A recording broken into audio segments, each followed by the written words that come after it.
Hello, folks. This is Paranormal Truth Seeker. Hey, do me a favor, please like and subscribe. I wanted to talk to you guys a little bit about an interesting subject. Some of you may have encountered this and maybe heard logical explanations, but maybe you haven't. So, what we're going to talk about is ghost lights, spook lights, mystery lights, whatever you want to call them. Come by many names.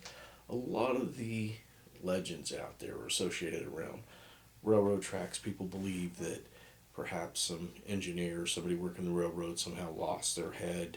Now they're wandering around. There's many of these legends out there. There's the Miami Spook Light we have here in Oklahoma, up near Joplin. There's same thing. It's all these lights reported. So we're going to talk about some of these places and what they have found. So let's just jump right into it. But before we do, please like and subscribe. If you know a subject you'd like for me to talk about, place it in the comments. So here we go. All right. So we talked about some of the ones in Oklahoma. It says in Arkansas. One light occurs near an old railroad track near. Across it again. There's the railroad tracks. It's been appearing since early 1900s. It has an eerie red, white, amber, or blue light about head high. And that would probably give people an idea of it might be somebody near a railroad track that died due to whatever being its head high. Who knows? There's a Gurdon's lights. They're more famous Arkansas lights. They occur around the town of Gurdon, about 70,000 miles north of Little Rock. So, again, both of those stories have to deal with people losing their head, perhaps searching for it with a lantern, whatever.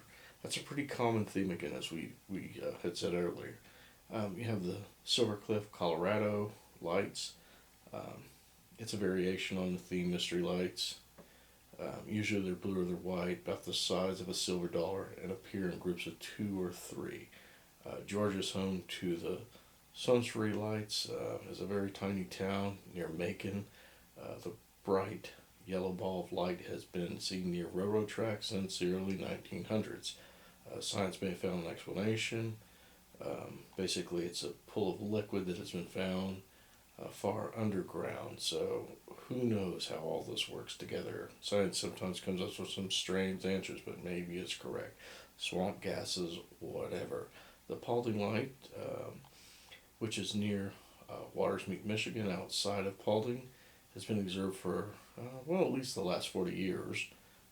One of the many lights that's connected to the story of a railroad brakeman lost his life and now wandered the road with his lantern. So it's just something pretty common. So it seems that we're seeing this stuff around power lines, railroad tracks. So maybe there's something that the railroad tracks are doing, some sort of energy release with all the steel. Maybe it's creating some sort of static electricity with the trains going up and down.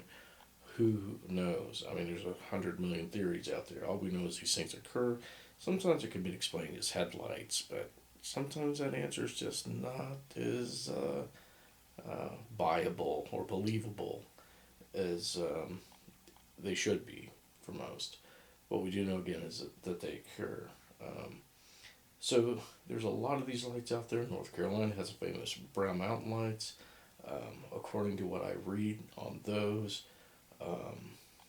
they occur in the foothills of the Blue Ridge Mountains. They appear to be numerous lights, at least twice the size of stars. Is what some reports say, that they were blue.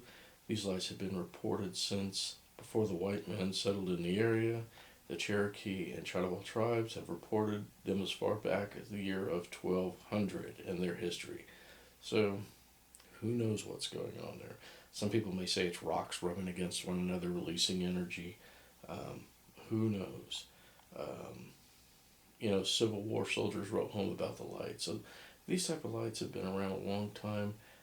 Theories include, again, we're going back and looking at some of the swamp gas, reflection from mountain stills. There's just all kinds of reasons, atmospheric conditions. So we don't know what's really causing this. So in 1913, the U.S. Geological Survey concluded that the lights were reflections from locomotives behind the Brown Mountain lights. But shortly afterwards, a flood came along and I think washed out all the railroad tracks, and well, they still continued. So you can quite often see that there's a lot of attempts to explain these things. Again, we talked about Missouri and Oklahoma, the Hornet Spook Light. There's just a lot of these things out there, and I've talked to people that have seen these lights and looked for explanations for them. And sometimes it's pretty simple. Sometimes you go out and you sit in a place, and yes, you do see car lights, and you simply say, yes, it was a car light. I mean, I saw it myself. I saw it several times, and it could be due to the time of year. Maybe all the leaves are off the tree, and it allows you to see lights that you wouldn't see during the spring or when all the foliage is there. So there's a lot of explanations for some of it, but that doesn't always mean that that is the right and only explanation. Sometimes it may be something that remains unexplainable. Sometimes it is explainable. So again, when you look into these things, if you get a chance to go and take a look at them, I would ask those questions again. I would look for those common denominators, things like railroad tracks and power lines and roads. But there are some places again where these things don't exist and these lights are seen. I have heard stories from individuals who encountered the Hornet spook light, for example, and told me that the spook light came down the road. It illuminated the road as it moved down the road toward them, and then when it got close to them, it vanished and then reappeared behind them and then continued on down the road. Now, I wasn't there to verify the story.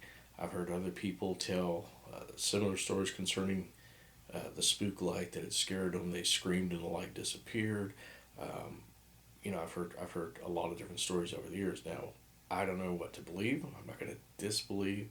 I'm not going to discredit people. I'm just going to listen to their stories and see what's in common. And that's what I'd ask you to do when you look into something like that or this type of an event, is try to find the things that are in common. Then we might begin to understand what's going on. A lot of people today believe in orbs that they see with the camera, that a lot of times it's dust and other things, and they're using an illuminator. So they're seeing the dust particles and fly in front of the camera, claim that it's an orb. So again, these lights are seen with the naked eye, and that's the big difference between what paranormal investigators are claiming to be orbs inside of haunted locations. What's 99.9% of the time, it's going to be some sort of dust particle, insect, or something reflection, and it's explainable. Those things are in the air. We can't remove them. And chances are much more highly likely that it's something along those lines rather than something paranormal. I'm not going to tell you every one of these lights that are reported are paranormal, but people do believe quite often they are paranormal. The question is, what's causing it? So if you get a chance to get out and go see something like that, I tell you to go out and take your camera and, well, see what you see and maybe talk to some other people that are there and their experiences. And you might hear some interesting experiences yourself, as I've heard over the years. So again, I just want to thank you for watching this video. If you have any questions or comments, I would like to see them. And again, if you have a subject that you would like to see me cover, well, list it there in the comments. Again, thank you.